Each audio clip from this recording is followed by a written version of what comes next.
അങ്ങനെ വിളിക്കാമെങ്കിൽ എനിക്ക് അനിൽകുമാറിനെ വിവരം കെട്ടവനെന്ന് തന്നെ വിളിക്കാം. അങ്ങനെ തന്നെ വെച്ചോളൂ. അങ്ങനെ തന്നെ വെച്ചോളൂ. ഒരു പാട്ട് പാടി കേസെടുക്കാൻ ഇതുപോലെ നാണം കെട്ടവൻ എന്താടോ കാര്യം? അടുക്കൽ അനിൽകുമാർ, ഇപ്പൊ ശ്രീ ആർ വി ബാബു അവസാനം പറഞ്ഞൊരു കാര്യം, എൻ വാസുവും എ പത്മകുമാറും ജാമ്യാപേക്ഷയിൽ പറയുന്ന ഒരു കാര്യം എന്ന് പറയുന്നത് അവിടെ ഈ കട്ടിളപ്പാളികളടക്കം സ്വർണം പൊതിഞ്ഞതിന് തെളിവേ ഇല്ല എന്നുള്ളതാണ്. ഇതിന്റെ സത്യാവസ്ഥ പറയാ അവരാരും ഇങ്ങോട്ട് വരാൻ പോകില്ലല്ലോ. എന്തൊക്കെയാ നീ പറഞ്ഞത്? അതായത് ദേവസ്വം ബോർഡുമായി ബന്ധപ്പെട്ട് കാലാകാലങ്ങളിൽ എല്ലാത്തിനും രേഖയുണ്ട് എന്നായിരുന്നല്ലോ എ പത്മകുമാർ അടക്കം വലിയ അഭിമാനത്തോടു കൂടി പറഞ്ഞത്. ഒരു രേഖയുമില്ല, ചുമ്മാടിച്ചോടുന്നതാണെന്നേ. സ്മാർട്ട് ക്രിയേഷൻസ് ഇതിൽ പ്രതിസ്ഥാനത്ത് നിൽക്കുന്ന ആളാണ്. സ്മാർട്ട് ക്രിയേഷൻസിന്റെ സിഇഒ ഇന്ന് അറസ്റ്റ് ചെയ്യപ്പെട്ട ആളാണ്. അയാളുടെ കീഴുദ്യോഗസ്ഥന്റെ മൊഴിയാണ് വലിയ കാര്യത്തിന് ജാമ്യത്തിൽ തെളിവ് പോലെ കൊണ്ടുകൊടുത്തിരിക്കുന്നത്. ഇത് എന്ത് വെള്ളരിക്കാ പഠനമാണ്? അറിഞ്ഞ പോലെ സംസാരിക്കുന്നു. അറിഞ്ഞു, കൂടുതൽ അറിയാനാന്ന് വന്നത്. ഇങ്ങനെ പറഞ്ഞാൽ ഞാനും ചിലതൊക്കെ പറയും. ദേവസ്വം ബോർഡിന്റെ ഡിവിഷൻ ബെഞ്ച് അല്ലെങ്കിൽ അവിടുത്തെ ദേവസ്വം ബെഞ്ച് എന്ന് പറയുന്ന മാറി മാറി വരുന്ന ബെഞ്ചല്ല. അത് കോൺഗ്രസിന്റെ പ്രകൃതി പച്ച കള്ളം പറഞ്ഞു. ആ രണ്ട് ജഡ്ജിമാരുടെ പേരെനിക്കറിയാം. പേര് പറയാത്തത് ഇനി വെത് പറഞ്ഞ ജഡ്ജിയുടെ പേര് വേറൊരു പേരാണ്. ആ പേര് പറഞ്ഞുള്ള അപകടം എന്താണ്? ഇവര് വർഗീയത പറയും. എന്തൊരു വർഗീയവാദികളാണ് കോൺഗ്രസ്, എന്തൊരു വൃത്തികെട്ട വർഗീയതയാണ് പറഞ്ഞത്. അങ്ങനെ കുറെ തെണ്ടികളും ഉണ്ട്, അവന്മാരെ എങ്ങനെ കൈകാര്യം ചെയ്യണം നമുക്കറിയാം. ഞാൻ പറഞ്ഞ പോയിന്റ് എന്താണ്? ഹൈക്കോടതിയുടെ ദേവസ്വം ബെഞ്ചാണ് SITയുടെ മേൽനോട്ടം. ഇന്ന് ജാമ്യഹർജി വാദം പറഞ്ഞ ജഡ്ജി മേൽനോട്ടാധികാരിയല്ല. അടിപൊളി. സമയം നീട്ടിക്കൊടുക്കണോ കുറച്ചു കൊടുക്കണോ എന്നൊക്കെ തീരുമാനിക്കുന്നത് ദേവസ്വം ബെഞ്ചാണ്. ഇന്ന് ജാമ്യത്തിന് ഉത്തരവ് പറഞ്ഞ ജഡ്ജി അല്ല. നാളെ SIT ജഡ്ജിയുടെ അടുത്തേക്ക് പറയണ്ടെന്ന് വെച്ചതാ. പക്ഷെ ഈ കൊച്ചനെയും റോസ് ടീച്ചറെയും അയാൾ ഇങ്ങനെ പറ്റിക്കുന്നത് കാണുമ്പോൾ അറിയാതെ പറഞ്ഞു പോകുക സഖാവേ. SITയെ വിശ്വസിച്ചുകൊണ്ടാണ് ജാമ്യം തള്ളിയത്. അതാദ്യം മനസ്സിലാക്കണം. അതാണ് നിയമം. SIT കുഴപ്പം കാണിക്കുന്നുണ്ടെങ്കിൽ പ്രതിക്ക് ജാമ്യമല്ലേ കിട്ടുക.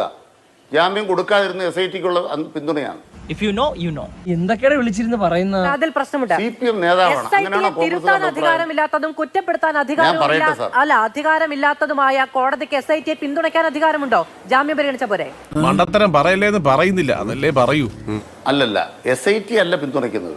അങ്ങാണ് പറഞ്ഞത്. അവര് കൊണ്ടുവന്ന വസ്തുതകൾ പ്രതിക്ക് ജാമ്യം നിഷേധിക്കാൻ പര്യാപ്തമാണ്. ജാമ്യം നിഷേധിച്ച ജഡ്ജി SITയെ ഇരുട്ടിൽ നിർത്തുന്നത് ഈ കാര്യം തന്നെ കോടതി വിധിയിൽ പറയുന്നുണ്ട്.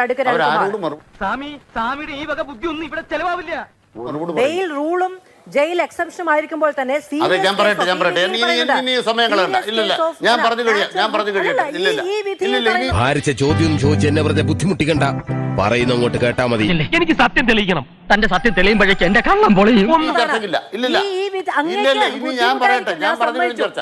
പക്ഷേ പ്രേക്ഷകർക്ക് വേണമെങ്കിൽ 27ാമത്തെ പാരഗ്രാഫ് വായിക്കാവുന്നതാണ്. മാറ്റി പറയാൻ പറ്റും, എനിക്കിങ്ങനെ അറിയുള്ളൂ. ജയിലിൽ കിടക്കുന്ന പലരും കോൺഗ്രസിന്റെ സംഘടനാ നേതാക്കന്മാരാണ്. CPMന്റെ നേതാക്കന്മാരെല്ലാം കോൺഗ്രസ് സംഘടനാ നേതാക്കന്മാരെ കൊണ്ട് ഈ സ്വർണം മുട്ടിച്ചെന്നാണോ കോൺഗ്രസ് പറയുന്നത്? അവരുടെ രാഷ്ട്രീയ ബന്ധം നോക്ക്. അപ്പൊ എന്താ നടന്നതെന്ന് ആദ്യം മനസ്സിലാക്കണം. സഖാക്കള് സ്വർണം കട്ടപ്പ. അങ്ങനെയാണ് ഞാൻ മാധുവിന് അയച്ചു തന്നിട്ടുണ്ട് ഒരു കടലാസ്. ഇത് കണ്ടാൽ നിങ്ങൾ എല്ലാവരും ഞെട്ടും. എന്നിട്ട് ഈ എന്താണെന്നറിയാമോ? ഈ സ്ഥലത്ത് പോറ്റിയുമായിട്ട് പയ്യാർ ഗോപാലകൃഷ്ണൻ അവിടുത്തെ കൊടിമരം തൈലമിടുന്ന ചടങ്ങിൽ ഈ പോറ്റിയുണ്ട് കേട്ടാ. അതിനൊന്നും ഇല്ലേ? ഉമ്മൻചാണ്ടിയുടെ കാലത്ത് പ്രയാർ ഗോപാലകൃഷ്ണൻ ശബരിമല കയറ്റിയ പടം മാധുവിന് ഇട്ടു തന്നിട്ടുണ്ട്. അത് അബിൻ ബർക്കിക്ക് കൊടുത്തു. ആഞ്ജനേയ സ്വാമി. ചെന്നിത്തല വെളിവില്ലാതെന്ന് പറയുന്നു. ഇത് വിദേശത്ത് കൊണ്ടുപോയി. ഏതാ വിദേശത്ത് കൊണ്ടുപോയത്? എന്നാ പിന്നെ തെളിവങ്ങ് കൊടുക്കുക. കോൺഗ്രസ് വാദിക്കുന്നത് എന്താണെന്നറിയാവോ? ഞങ്ങൾക്ക് നല്ല സർട്ടിഫിക്കറ്റ് തന്നു. ആ പാട്ട് കൊള്ളാം. ആരാ സർട്ടിഫിക്കറ്റ്? IB ബാബുവിന്റെ RSSന്റെ സർട്ടിഫിക്കറ്റ് വാങ്ങിച്ച് രാഷ്ട്രീയ പ്രവർത്തനം നടത്തേണ്ട ഗതികേട് CPMനില്ല. അതെന്താ? ഞാൻ തറവാട്ടി പറഞ്ഞവനാ. ഞങ്ങൾ എത്ര ആക്ഷേപിച്ചാലും കള്ള എന്ന് വിളിച്ചാലും ഒരു കാര്യം നാട്ടിൽ പറയും. ഈ മോഷണത്തിനകത്ത് പങ്കുള്ളത് പോറ്റി 1-ാം നമ്പർ 1. അതൊക്കെ നാട്ടുകാർക്ക് അറിയാവുന്ന കാര്യം അല്ലേ? ആ പോറ്റിയെ സോണിയാഗാന്ധിയുടെ വീട്ടിൽ കയറ്റിയവർ, സോണിയാഗാന്ധിയുടെ വീട്ടിൽ ആ പോറ്റിയെ കയറ്റിക്കൊണ്ട് പോയവർ. പറയൂ ഉത്തരം. അഹമ്മദില്ലേ അവൻ കാണിച്ചത്? നാലാളറിയിട്ട്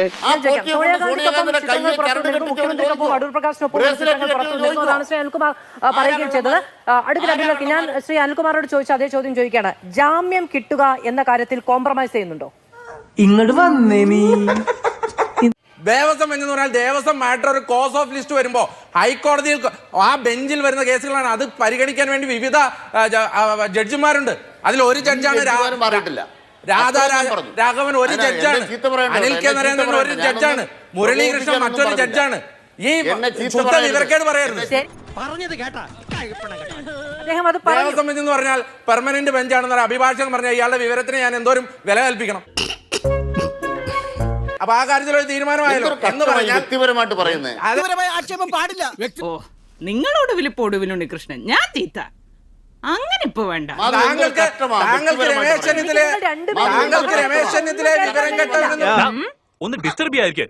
അതറിയാണെങ്കിൽ ഇത് മുക്കാല് രണ്ടിനെ സഹിക്കേണ്ടത് ഞാൻ. വിളിക്കാമെങ്കിൽ എനിക്ക് അനിൽകുമാറിനെ വിവരം കെട്ടവനെന്ന് തന്നെ വിളിക്കാം. ഇത് വ്യക്തിപരമായ പരാമർശം നടത്തേണ്ട ഇടമല്ല അബിൻ. അങ്ങനെ പറയാമെങ്കിൽ താങ്കളെ ഞാനും പറയും. അത് അങ്ങനെ തന്നെ വെച്ചോളൂ. ചർച്ചയ്ക്ക് വിളിക്കുന്നത് അങ്ങനെ തന്നെ വെച്ചോളൂ. ആ ചർച്ചയ്ക്ക് അങ്ങനെ തന്നെ വെച്ചോളൂ. എന്തിനാടാ പോയി വഴി കൂടെ പോണ വയ്യാവലിയായിരുന്നു വാങ്ങണത്? അയ്യോ അതിപ്പോ പുതിയതൊന്നും അല്ലല്ലോ, ഇവന്റെ സ്ഥിരം പരിപാടിയല്ലേ. ഒരു കാര്യം ചെയ്യ്, ആ രമേശ് ചെന്നിത്തല സാധനമായിട്ട് വാ, 500 കോടിയുടെ സാധനമായിട്ട് കൊണ്ടുവന്ന് രണ്ടുപേര് ജയിലിൽ കിടക്കുന്നുണ്ടല്ലോ, ഇപ്പോഴും പൂട്ടി പിടിച്ചേക്കുമല്ലേ? രണ്ടുപേര് ജയിലിലല്ലേ? പത്മകുമാറും ജയിലില്ല, വാസുവും ജയിലില്ല, പൂട്ടി പിടിച്ചേക്കുമല്ലേ? കൊണ്ടുപോയില്ലേ രണ്ടുപേരെ? പുറത്തിറക്കാൻ വേണ്ടി കുറെ നാളായല്ലോ. ഈ പേപ്പർ മുഴുവൻ ഉണ്ട് എന്ന് പറഞ്ഞത് പ്രശാന്താണ്, പത്മകുമാറാണ്, വാസുവാണ്. എവിടെ പോയി? അപ്പൊ ഈ 98-ലെ 30 കിലോയും അടിച്ചു മാറ്റിയോ? പിന്നെ നാണക്കെടുത്തി. സത്യത്തിൽ നമ്മള് വിശ്വാസികൾ ശബരിമലയിൽ പോകുമ്പോൾ അതൊന്ന് പരിശോധിച്ചിട്ട് വരണം. കാരണം ഇവന്മാരെ കയറ്റതോടുകൂടി ശബരിമലയുടെ മുഴുവൻ സ്വർണ്ണം അടിച്ചു മാറ്റി. ഇതുപോലെ കള്ളന്മാരായ സഖാക്കന്മാർ കണ്ടൊരു പാട്ട് പാടി കേസെടുക്കാൻ നടക്കുന്നു. ഇതുപോലെ നാണം കെട്ടവര്.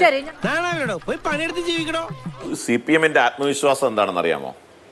CPM-ന്റെ ആത്മവിശ്വാസം ഇപ്പൊ അനിൽകുമാറൊക്കെ ഒരു ജാള്യതയില്ലാതെ ഇത്തരം ചർച്ചയിൽ വന്ന് ഈ ന്യായങ്ങളൊക്കെ പറയാനുള്ള ആത്മവിശ്വാസം. അല്ലല്ല, അതൊക്കെ കൈയിരിക്കട്ടെ. അല്ലല്ല മാധു, അങ്ങനെ പറഞ്ഞാൽ സൗകര്യപ്പെടുകയല്ല. അതിന് കാരണം എന്താ അറിയോ? ഇതിലൊന്നും ഒരു പങ്കുമില്ലാത്തവരാണ് ഞങ്ങളുടെ പാർട്ടിക്കാർ. എന്തോ വല്ലതും പറഞ്ഞോ? വാസുവും പത്മകുമാറും ഇപ്പൊ പാർട്ടിയിലുണ്ടോ ഇല്ലയോ? എടാ അലവലാതി പുണ്യവാഞ്ചമേ. വാസുവും പത്മകുമാറും പാർട്ടിയിലുണ്ടോ ഇല്ലയോ? ഇതൊരു മര്യാദയല്ല.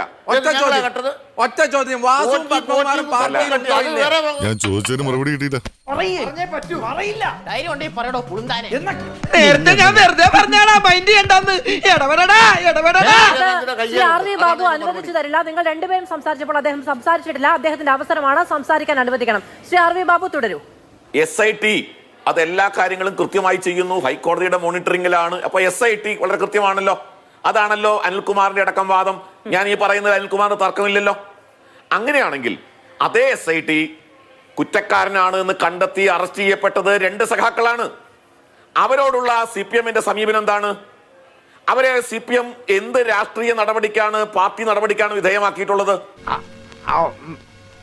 പറഞ്ഞിട്ടില്ല അല്ലേ? ഒറ്റ അലക്കുണ്ടല്ലോ നിന്റെ മോന്ത തിരിഞ്ഞു. ഈ 2 വഞ്ചിയിൽ കാൽവെപ്പുള്ള നിൽപ്പ് CPM. അതുകൊണ്ടാണ് ഞാൻ അനിൽകുമാറെ ജാള്യത വേണം എന്ന് പറഞ്ഞത്. കാര്യങ്ങളൊക്കെ കൈവിട്ട് പോയല്ലോ. ഞങ്ങളൊന്നും അറിഞ്ഞില്ല രാമനാരായണ, ഇതെല്ലാം കോടതിയുടെ കീഴിൽ നടക്കുന്ന കാര്യമാണ്, ഞങ്ങൾ കോടതിയെ ഏൽപ്പിച്ചിരിക്കുകയാണെന്ന് പറയുമ്പോൾ ഈ സമൂഹത്തെ മുഴുവൻ വിഡ്ഢികളാക്കുന്ന ഒരു സമീപനം, ആ സമീപനം CPM തുടക്കം മുതലെടുക്കുകയാണ്. അതിന്റെ ഫലമാണ് കഴിഞ്ഞ തെരഞ്ഞെടുപ്പിൽ അവരനുഭവിച്ചത്. സാറിന്റെ ഫ്രോഡ് പണികൾ സന്ദർഭത്തിനൊത്തു എരുന്നില്ല എന്ന് ഞാൻ പറയും. ജനങ്ങൾക്ക് ഇതൊക്കെ കണ്ടുകൊണ്ടിരിക്കുകയാണ്. ജനങ്ങൾ ഇതിനെ ചോദ്യം ചെയ്യുക തന്നെ ചെയ്യും. അപ്പോ അതിനെ നിയമത്തിന്റെ ദൃഷ്ടിയിൽ പോലീസിനെ ഉപയോഗിച്ച് ഒക്കെ അടിച്ചമർത്താൻ, ഒരു പാട്ടിന്റെ പേരിലൊക്കെ അടിച്ചമർത്താൻ ശ്രമിക്കുന്ന സാഹചര്യം CPM അങ്ങേറ്റം പ്രതിരോധത്തിൽ നിന്നുകൊണ്ട് മാത്രം സംഭവിക്കുന്നതാണ്. അതിന് ഉത്തരം പറഞ്ഞേ മതിയാകൂ. എന്തോ ഞാൻ ഇനി ഇവിടെ നിന്നാൽ എന്റെ പണി പോവും. ഇവിടെ നൂര